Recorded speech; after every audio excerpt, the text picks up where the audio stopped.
Muito boa tarde a todos, sejam bem-vindos a mais um webinar da Software Solutions. Para quem não me conhece, me chamo Adriano Barbosa e sou o gerente de serviços e relacionamento aqui da nossa empresa. Hoje o nosso webinar terá um tema bastante interessante. O nosso facilitador, o Rogério Giroli, fará a condução do webinar com o tema de criação de functions e procedures de forma 100% visual utilizando o Maker 3. É um conteúdo bastante pedido pelos nossos clientes e eu espero que todos tenham um bom webinar hoje. Aproveito para que nos sigam nas redes sociais, Facebook, Twitter e LinkedIn. Estaremos sempre postando novidades, inclusive aqui no nosso canal do YouTube. Se inscrevam e saibam quando ficamos ao vivo com os nossos eventos. Um forte abraço a todos e agora eu vou chamar o nosso facilitador para que ele possa estar conduzindo com vocês esse webinar. Até a próxima.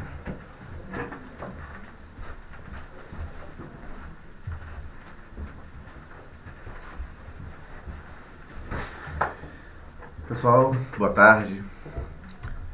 Bem-vindos ao nosso webinar. Hoje a gente vai falar sobre programação visual para banco de dados. A gente vai mostrar para vocês como no Maker é simples a gente programar para banco e também sem perder a portabilidade dos nossos projetos feitos em Maker e como a gente pode ainda manter e evoluir de acordo com o mercado, né? Com as novas versões de banco de dados, enfim. Vai estar tudo explicado no webinar, né? A gente vai invadir essa área com detalhes e espero que vocês gostem. Então, vamos lá.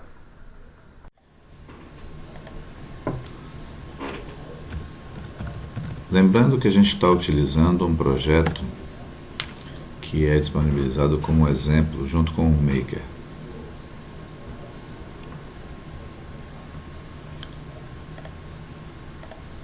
Esse projeto, que é um controle de estoque, tem uma tela de movimentação de saída. O que a gente vai fazer, na verdade, é criar um fluxo que, ao invés de utilizar a camada servidor para validar a entrada de dados nessa tela, vamos utilizar a camada de banco. A gente pode fazer um exemplo prático, como por exemplo, verificar o estoque do produto. Então vamos voltar ao Maker. Vamos abrir o editor de fluxo e vamos criar o nosso fluxo de banco de dados.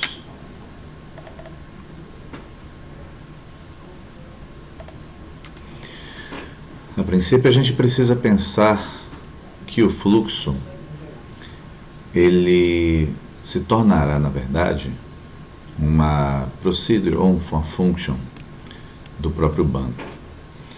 Então ele vai precisar receber parâmetros, e esses parâmetros que a gente vai precisar passar no nosso exemplo são o código do produto, o tipo inteiro e a quantidade também do tipo inteiro.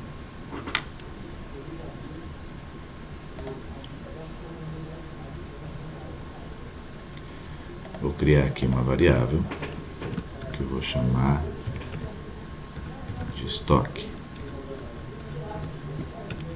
também do tipo inteiro.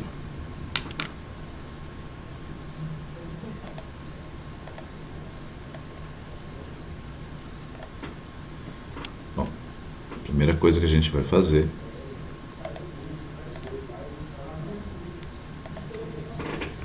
é obter o estoque do produto.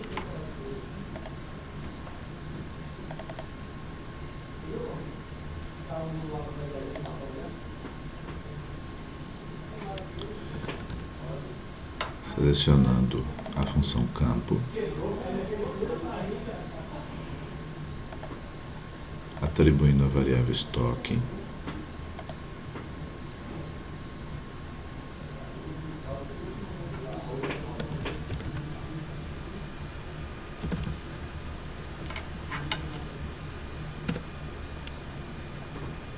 através de abrir consulta,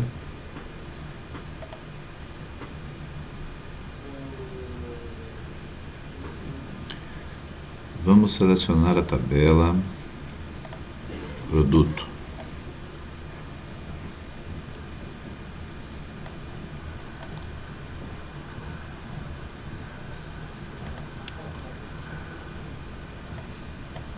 Vamos marcar o campo Quantidade, cujo código será igual a um parâmetro,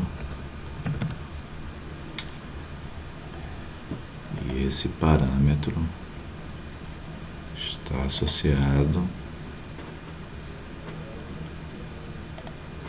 ao parâmetro de entrada do fluxo, código do produto.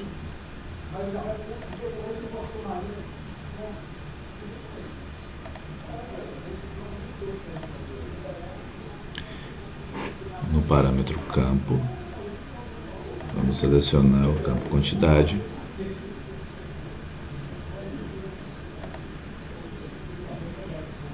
continuar o fluxo. Próximo passo é fazer um teste.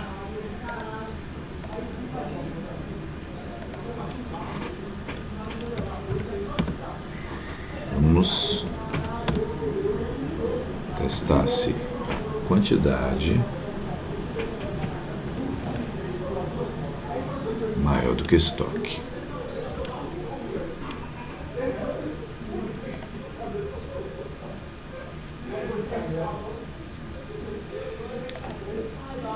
Caso seja verdadeiro,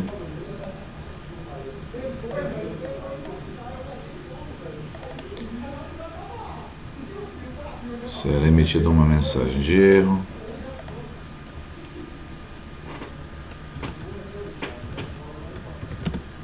de estoque insuficiente.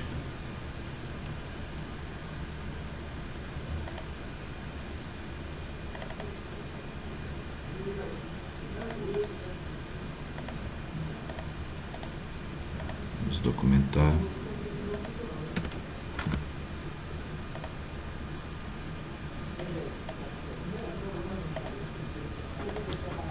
E fazer as ligações finais para o fim do fluxo.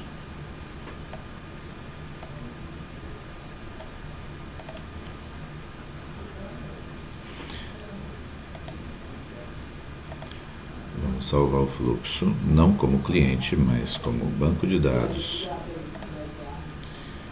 E vamos nomear. Validar estoque.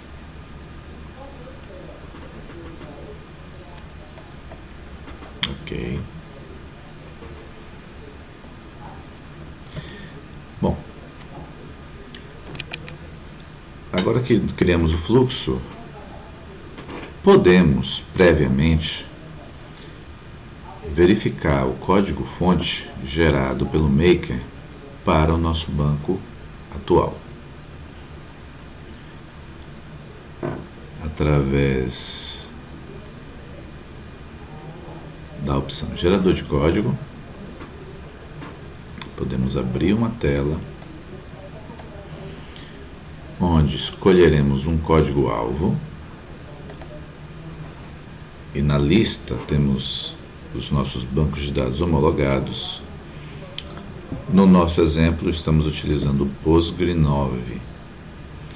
Então, vamos escolher aqui na nossa lista o que mais se aproxima do PostgreSQL 9.0, que é o 823, que está cadastrado aqui no nosso exemplo. Vamos executar. E aí está o código gerado. para PostgreSQL. Observem os parâmetros, né, declarações, comentários,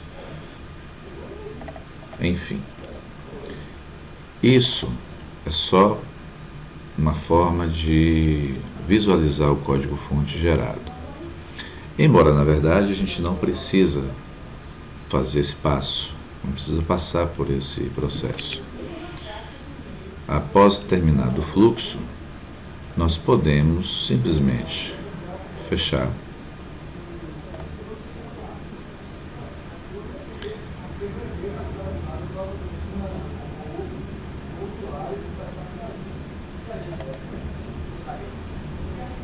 vamos voltar aquele fluxo, porque o Maker nos avisou que falta alguma coisa nessa caixinha que realmente eu esqueci de colocar.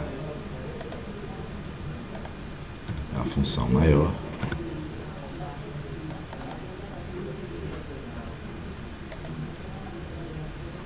e as variáveis entidade e estoque. Entidade maior que estoque. Entidade maior que estoque, sim. Ok. Ok, não tem mais avisos, não tem mais alertas. Pronto. Finalizado o fluxo, nós podemos abrir o formulário.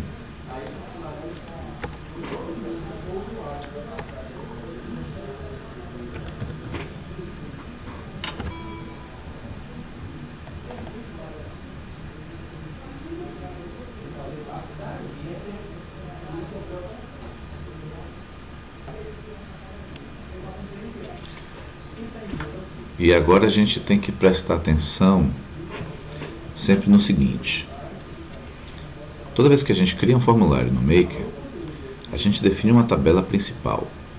No caso desta tela, nossa tabela principal, que está sinalizada aqui embaixo, é a SEAL_pedido. Porém, não é essa tabela que queremos validar. A tabela que queremos validar são os itens do pedido, que estão ligados a essa grade.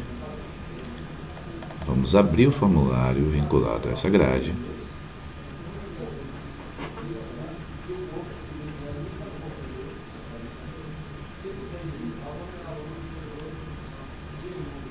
E agora sim, temos ela, SEAL_item_pedido.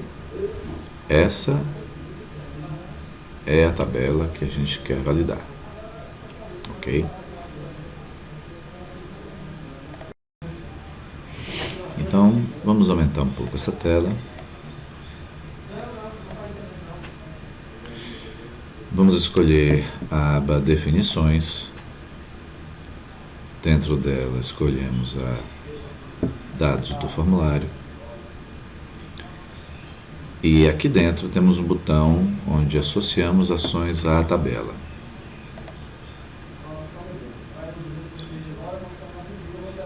Abrindo a tela, temos uma lista de todos os fluxos de bancos de dados do meu projeto. No nosso caso, aqui no nosso exemplo, como eu só fiz um fluxo, que é o nosso fluxo de exemplo, ele está aqui listado e está assinalado com vermelho, onde ele não está ainda compilado.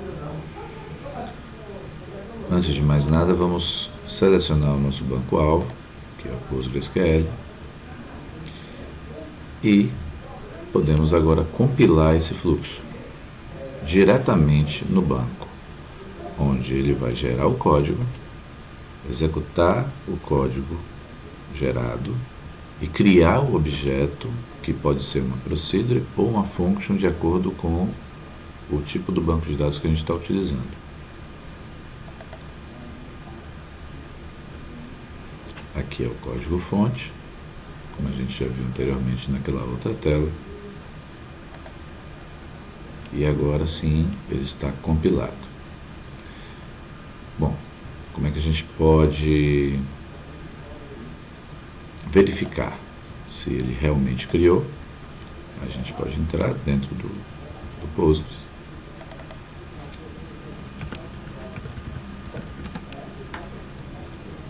E diretamente no nosso banco. E verificar se está na seção de Functions. E realmente ele criou. Aqui o código, aqui o objeto, suas propriedades. Da mesma forma, com a mesma facilidade que eu criei, eu posso também excluir, remover. No botão descompilar, ele volta a ficar vermelho e lá no nosso banco ele simplesmente desaparece. Ok? Mas a nossa intenção é fazer o teste compilando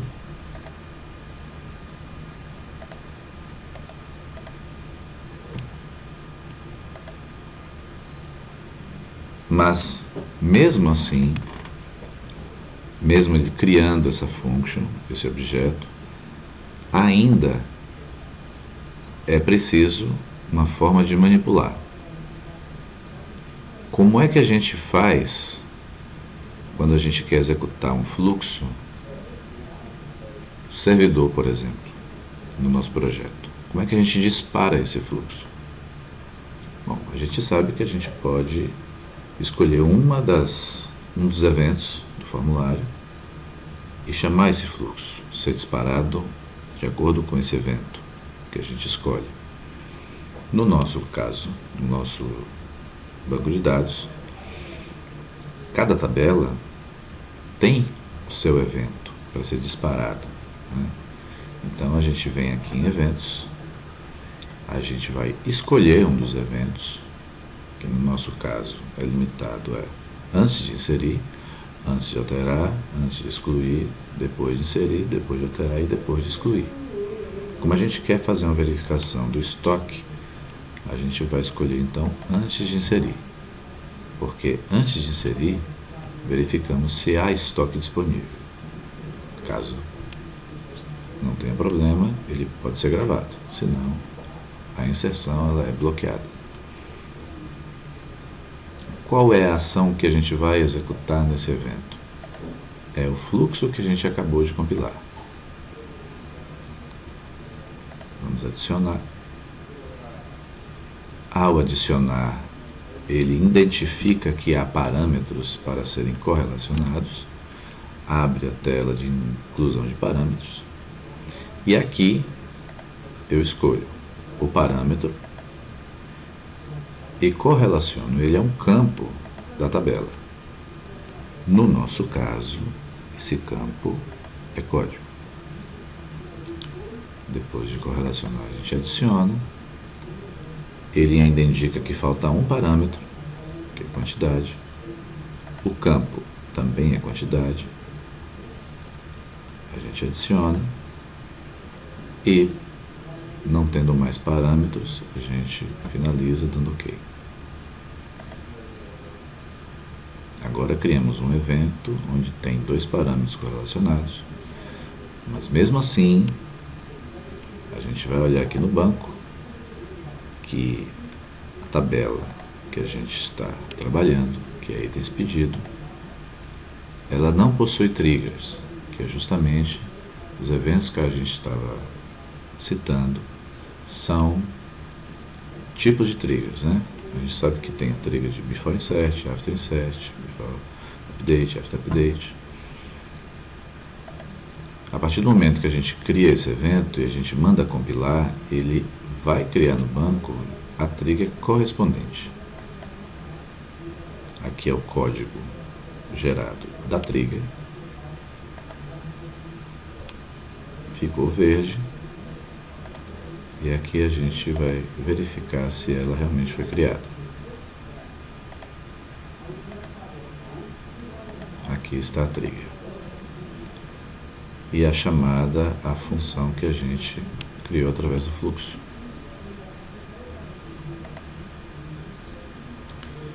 Bom, Feito isso,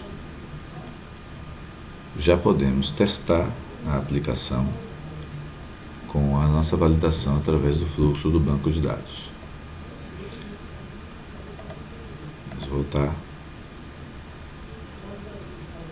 Vamos para o movimento de saída. Inserir um novo pedido.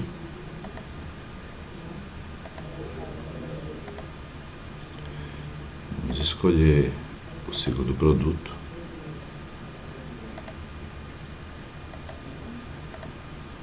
O segundo produto está com 270 unidades no seu estoque. Nós vamos colocar aqui 200. E vamos mandar salvar. Nesse momento ele vai aplicar os seus dados para o banco e ele vai validar. Não tendo problemas, ou seja, o estoque foi menor, ou a quantidade foi menor que o estoque, então a validação é correta. Mas, se tentarmos inserir novamente o mesmo produto com uma quantidade superior a 70, que foi o que ficou, o banco vai validar e vai mostrar sua mensagem de erro, dizendo estoque insuficiente. A mesma mensagem que a gente colocou no fluxo, se vocês lembrarem. Ou seja, qual a diferença nesse exato momento do que seria feito em fluxo cliente e no nosso fluxo de banco de dados, né?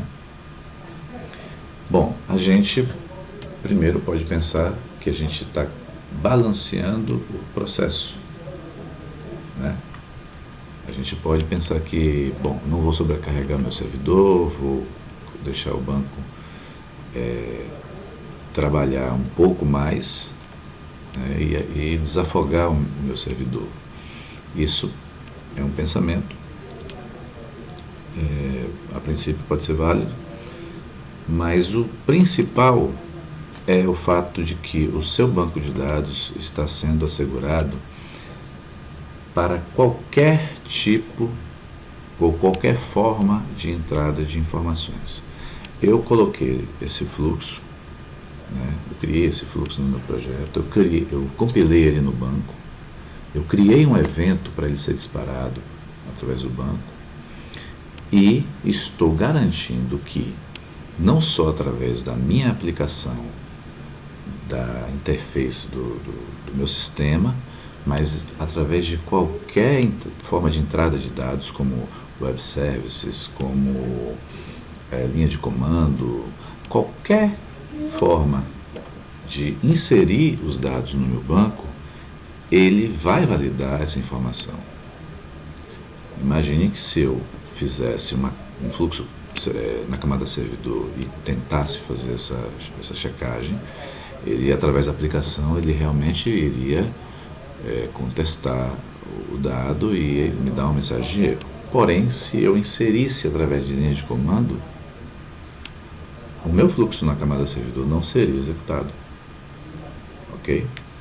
Mas o do banco vai ser sempre executado, porque o banco é o destino final e lá ele pode fazer as verificações de qualquer parte, de qualquer lado que venha a informação. Ok, vamos colocar aqui um valor válido, 60, menor que 70.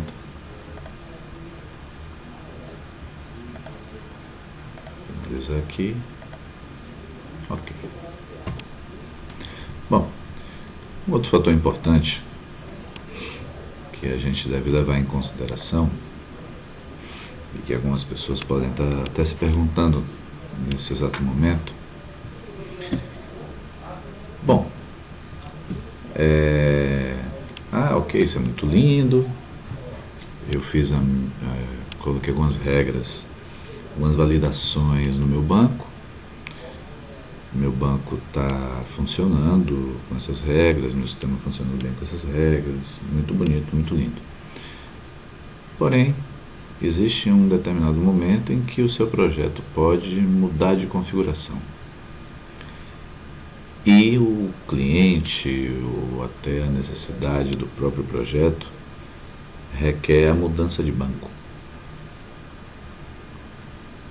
Isso aí pode ser um problema. Bom, se você programou no seu banco, né, e agora vai mudar de banco, o que acontece muitas vezes é um problema de portabilidade, ou seja, o que acontece muito é ter que reescrever tudo que você fez, não é? E pensando nisso, com essa preocupação, é que a gente decidiu utilizar o Maker como uma forma de padronizar o projeto, né? Na verdade, se a gente parar para pensar, a gente desenvolve em Maker em várias camadas diferentes, né? A gente desenvolve na camada cliente, a gente desenvolve na camada servidor, a gente desenvolve na camada de banco. E se a gente for a fundo nesse assunto, a gente vai pensar o seguinte: bom, para cada camada dessa é uma linguagem diferente, né? A gente sabe disso. Então, por que logo na camada de banco a gente deveria ter algum problema, né? Na verdade, a gente não tem esse problema. Vamos minimizar aqui e vamos abrir o nosso fluxo, validar estoque. Bom, a gente já viu que esse fluxo aqui ele foi compilado, ele funcionou, ele executou, validou, ok. Mas se a gente mudasse de banco, o que aconteceria com o meu projeto, não é? Bom, lembrando aquela opção anterior que a gente utilizou para verificar o código-fonte, no caso do nosso banco, que é PostgreSQL, a gente viu que podemos gerar o código-fonte, né? Visualizar o código-fonte aqui nessa tela. Bom, e os outros bancos? E se eu escolhesse, por exemplo, o SQL Server? O que aconteceria? Ele geraria também o código para SQL Server. Se eu tivesse, nesse momento, mudado o meu projeto todo para o banco SQL Server, da Microsoft, eu teria um código-fonte compatível com esse banco. E eu compilaria e executaria e utilizaria ele para validar da mesma forma que eu estou fazendo no Postgres. Ok. E se fosse um outro banco? E se fosse o Oracle?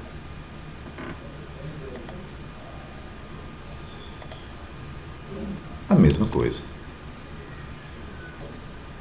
Portanto, seja Oracle, SQL Server, Postgres, Firebird, IBM, DB2, MySQL, qualquer banco homologado para o Maker, eu terei meu código-fonte a ser gerado para o meu fluxo, ok? O que a gente conclui com isso? Bom, o que importa é o meu legado intelectual, é o meu fluxo, onde está a minha lógica, a minha regra de negócio. Isso eu só faço uma vez, eu só crio uma vez e depois utilizo no banco que eu quiser, da forma que eu quiser, né?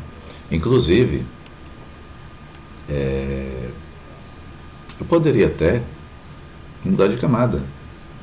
A regra é a mesma. Eu só estou mudando a linguagem, né? Da mesma forma que eu posso mudar o banco, porque se eu mudo de banco eu também mudo de linguagem. Eu posso mudar de camada, eu posso sair do banco e ir para a camada servidor, ou voltar. Bom, não importa. O que importa é que o meu objeto, que eu fiz uma vez só, eu não vou precisar refazer, reescrever, reinventar. Ok?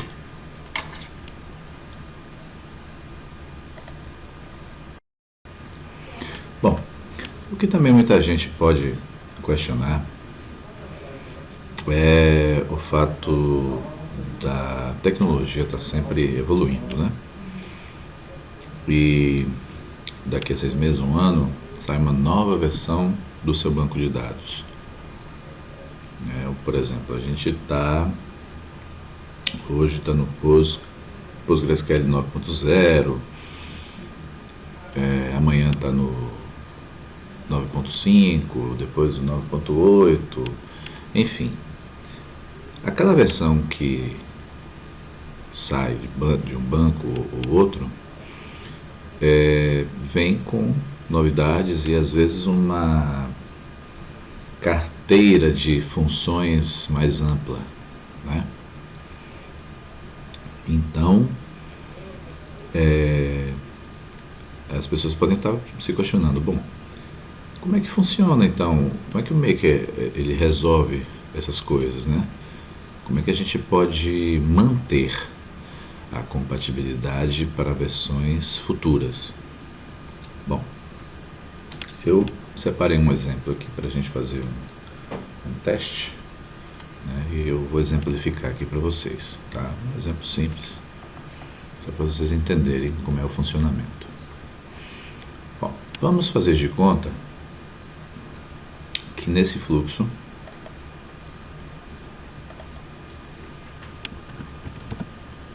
eu vou precisar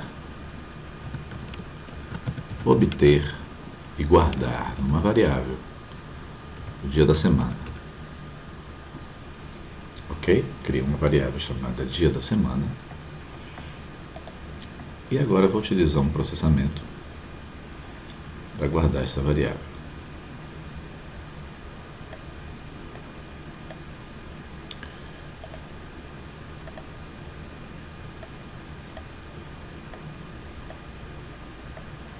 Organizar aqui o fluxo.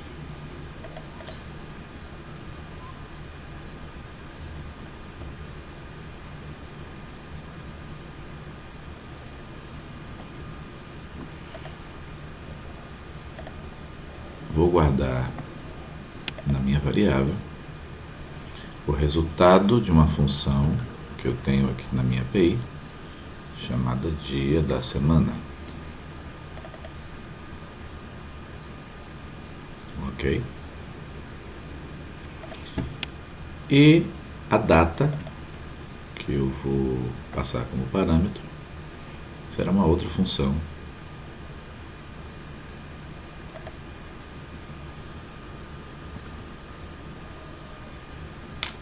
chamada hoje, é a data de hoje. Ok?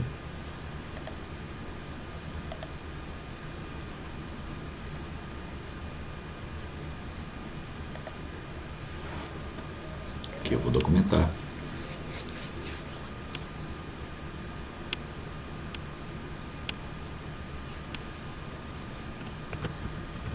Obter o dia da semana.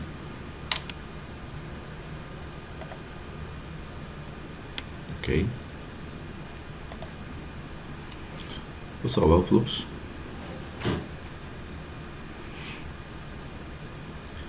E vou gerar o código para o banco PostgreSQL.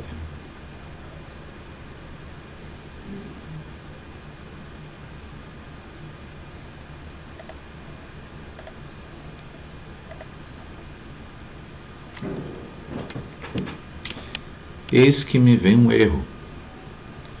Erro de compilação. A função não é compatível com o banco de dados. Mas será mesmo que ela não é compatível? Será que eu não tenho essa função no PostgreSQL? Bom, na verdade, essa função existe no PostgreSQL. O que não está sendo compatível aqui é o meu cadastro de linguagem. A gente tem aqui na opção gerador de código, além da tela de gerar código que a gente já visualizou, mas outras duas telas. A tela de descritores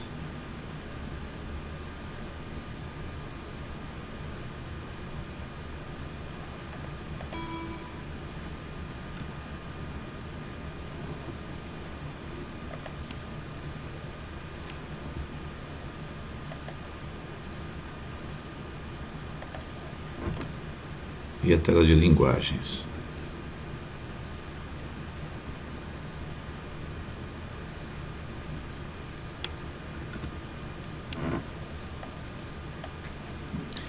Bom, isso é porque as linguagens para banco de dados no Maker, elas são cadastradas através de fragmentos.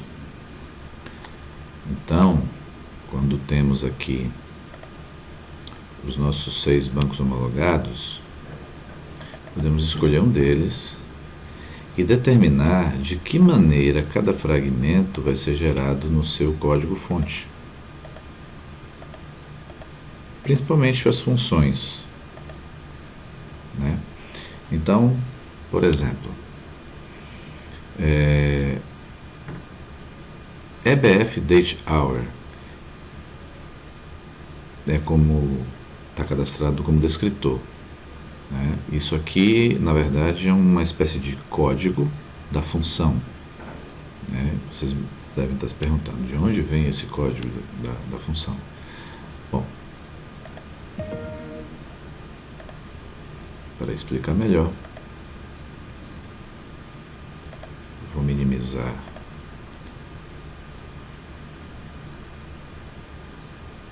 o fluxo,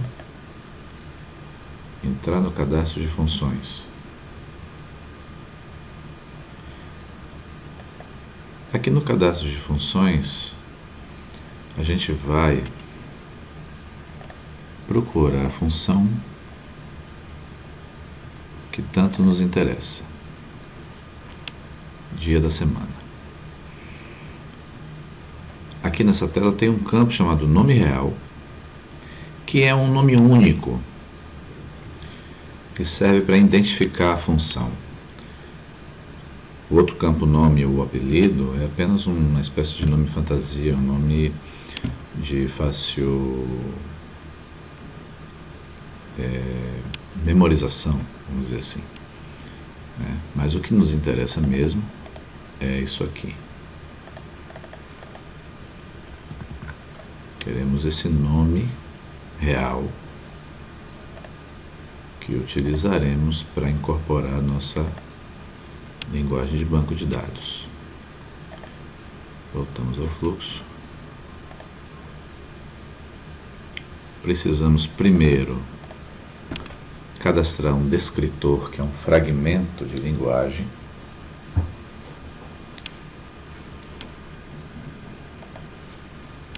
No caso das funções, o nome real é o mesmo para o descritor. Vamos dar uma especificação, né? Apenas uma explicação rápida. Retorna o dia da semana da data passada como parâmetro. Uma forma de documentar.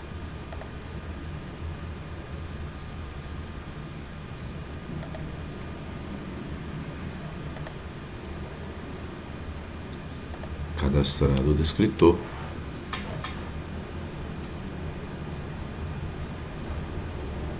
vamos procurar o Postgre e na sua lista vamos incluir um novo descritor.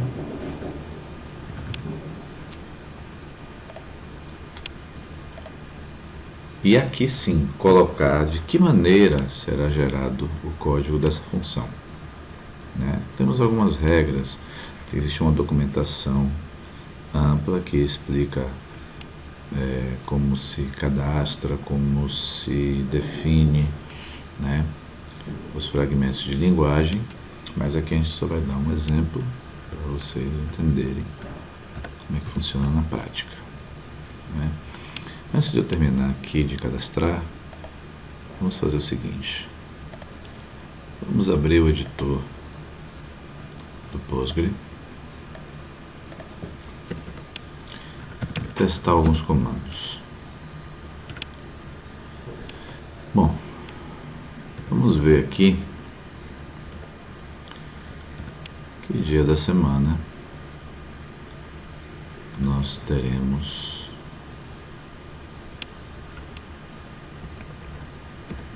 do Natal.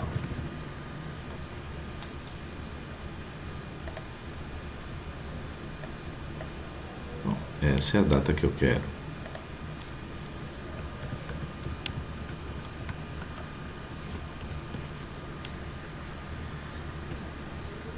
Segundo a documentação do Postgre,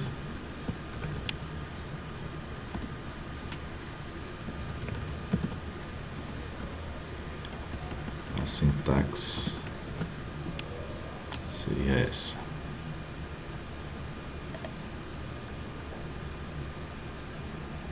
Bom,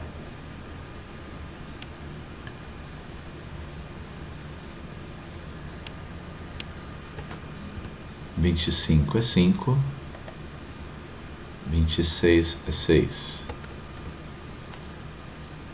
27 é 0. A função retorna de 0 a 6, sendo que 0 é domingo e 6 é sábado. No caso do Natal, cairá numa sexta-feira. Bom, a gente tem que estar atento na hora de cadastrar uma função, também na documentação da função da API do Maker.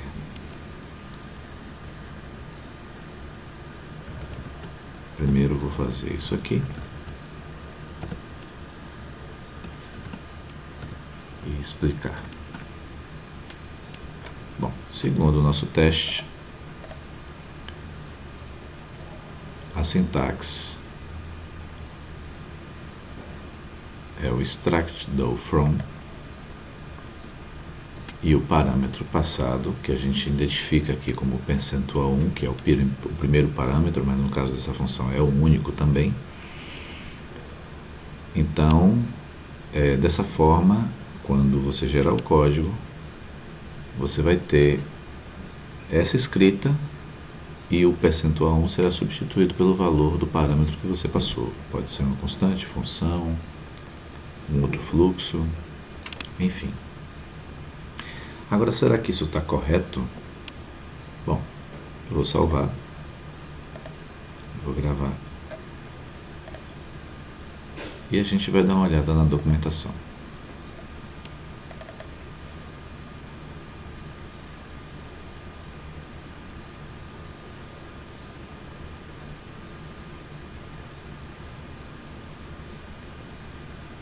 A documentação do dia da semana diz o seguinte: a função retorna um número inteiro representando o dia da semana. 1 igual a domingo, 2 igual a segunda, 3 igual a terça. E a gente sabe que no caso do Postgre, ele retorna a partir de 0. Então, para obedecer às regras da documentação da API, a gente deve fazer uma modificação que ele retorne os mesmos valores. E quem esteja desenvolvendo não seja enganado por uma documentação que diz outra coisa.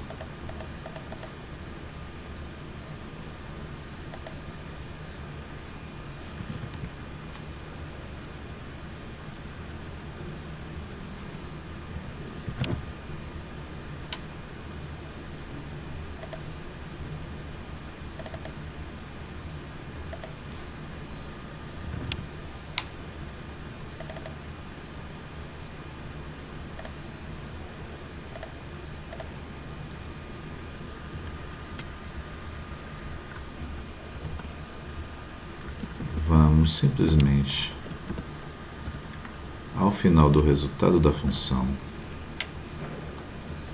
colocar entre parênteses a soma de 1.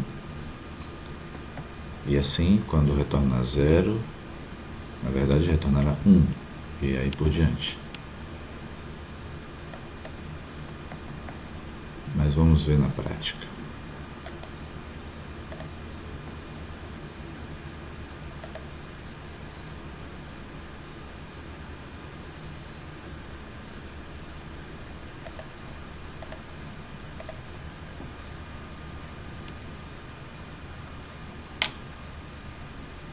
E aqui está.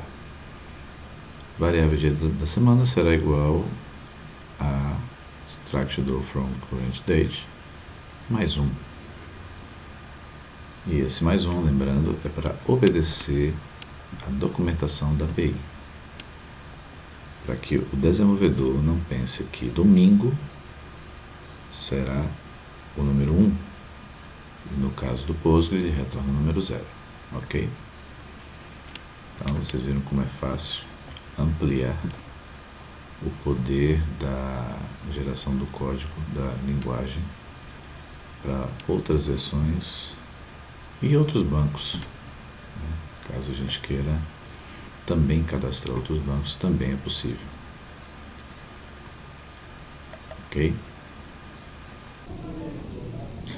Bom, pessoal, eu quero aproveitar também e vou abrir aqui um outro exemplo de fluxo, onde a gente demonstra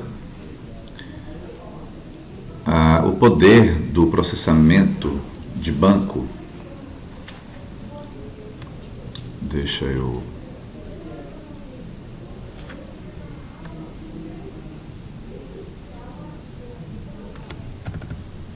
procurar aqui.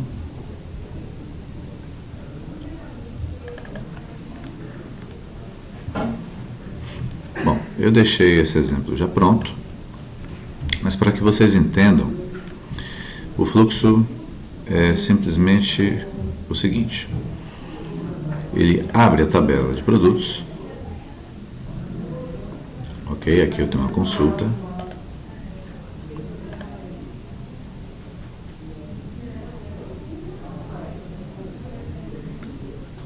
onde eu só pego o código e o valor.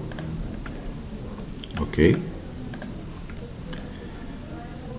Atribuo o resultado dessa consulta a uma variável chamada produto, que é o do tipo tabela.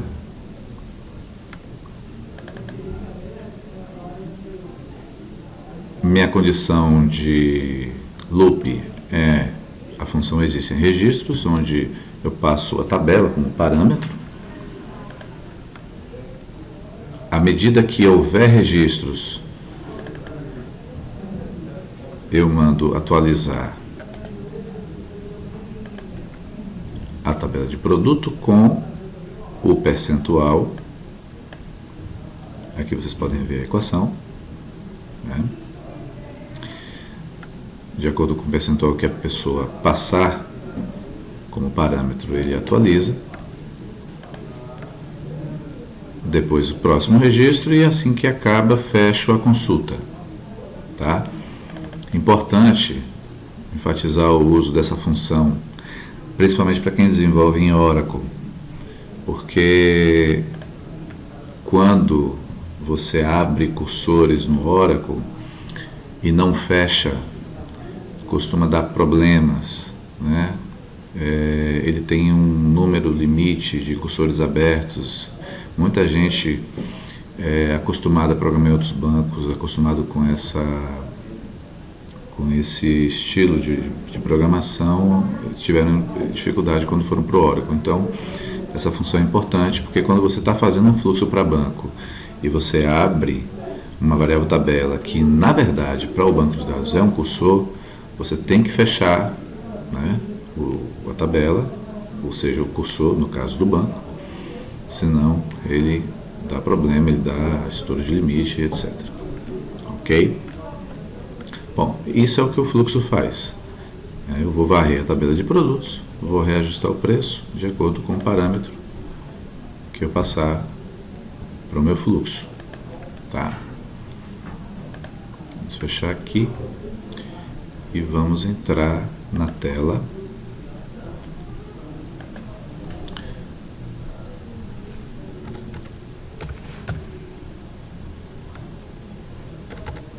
Deixa eu olhar aqui. Tela de reajuste de preço.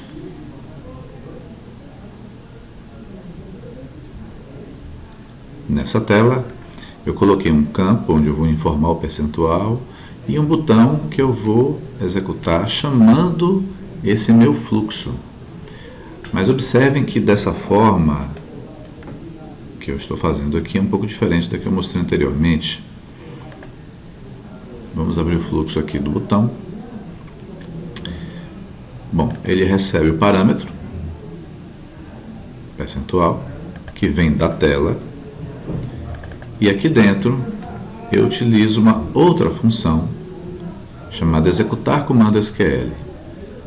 Nela eu, através da sintaxe do meu banco corrente, que no caso é o Postgre, eu chamo essa procedure, né, passando o parâmetro.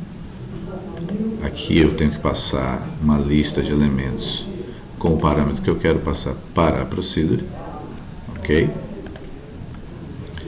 E no final eu dou um aviso dizendo que o reajuste foi concluído.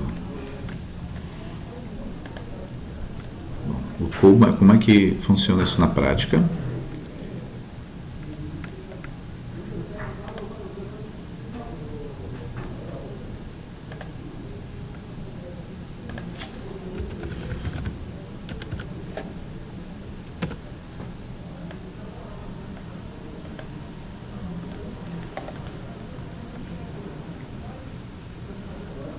Vou entrar na tela de produto. Aqui eu tenho um botão que chama o reajuste. Aqui eu vou aplicar o reajuste. Observem que a gente vai mudar o preço de 4 produtos, ok? Só como exemplo. Então, eu tenho 15, 100, 150, 500. Vamos chamar o reajuste passando os 10%.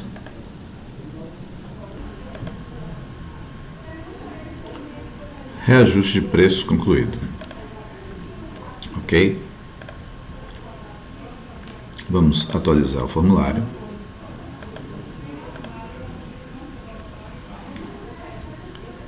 A gente pode ver que os valores foram alterados. Ok? Para 4 registros, a diferença pode não ser muita.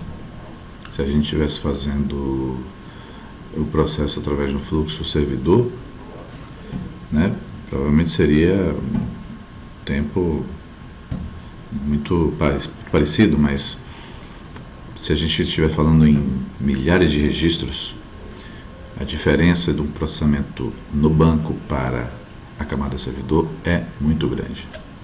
Ok? Então, esse tipo de processamento é mais aconselhável você fazer no banco, que é muito mais rápido do que tentar fazer isso na camada servidor. Por isso que é tão importante a gente fazer essa programação de banco via fluxo. Porque, como a gente já falou, você muda de banco, seu fluxo continua o mesmo, você só vai precisar recompilar ele em outro banco, não vai precisar refazer. Vamos abrir aqui novamente. Vamos gerar o código desse fluxo. Então a gente imagina o seguinte. Imagina que toda essa programação, todo esse código, né, foi feito por alguém que, antigamente, né, se fazia muito isso, se programava no banco digitando a procedure, e quando muda de banco tem que reescrever a procedure ainda num padrão diferente.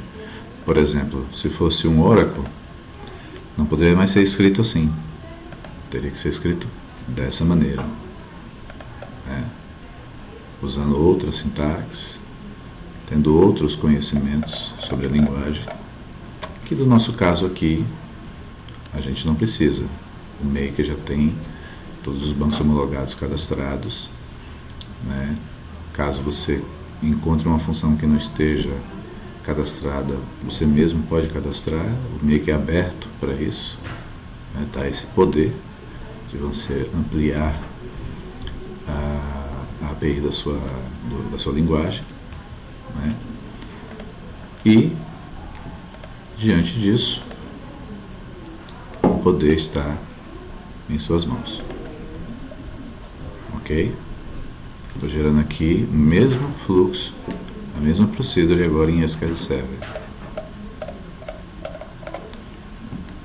Ok? Então é muito interessante esse recurso, muito interessante esse poder, e quero agradecer a vocês. Ok? Atenção, a gente finaliza por aqui.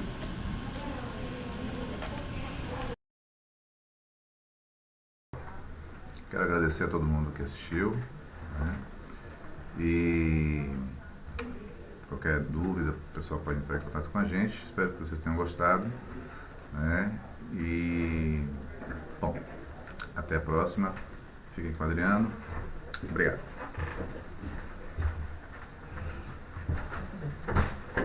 Bom, pessoal, como agradecer ao Giroli que fez essa condução hoje do nosso webinar. Espero que tenha sido bastante produtivo. Quem não conseguiu acompanhar hoje, ou quem não conseguiu acompanhar o conteúdo completo, ele ficará disponível nas próximas horas aqui no nosso canal do YouTube. Aproveito para pedir que nos sigam nas redes sociais, no Facebook, no Twitter, no LinkedIn e o nosso canal do YouTube também. Estaremos sempre postando novidades para que todos tenham acesso em primeira mão. Um grande abraço a todos e até o próximo evento.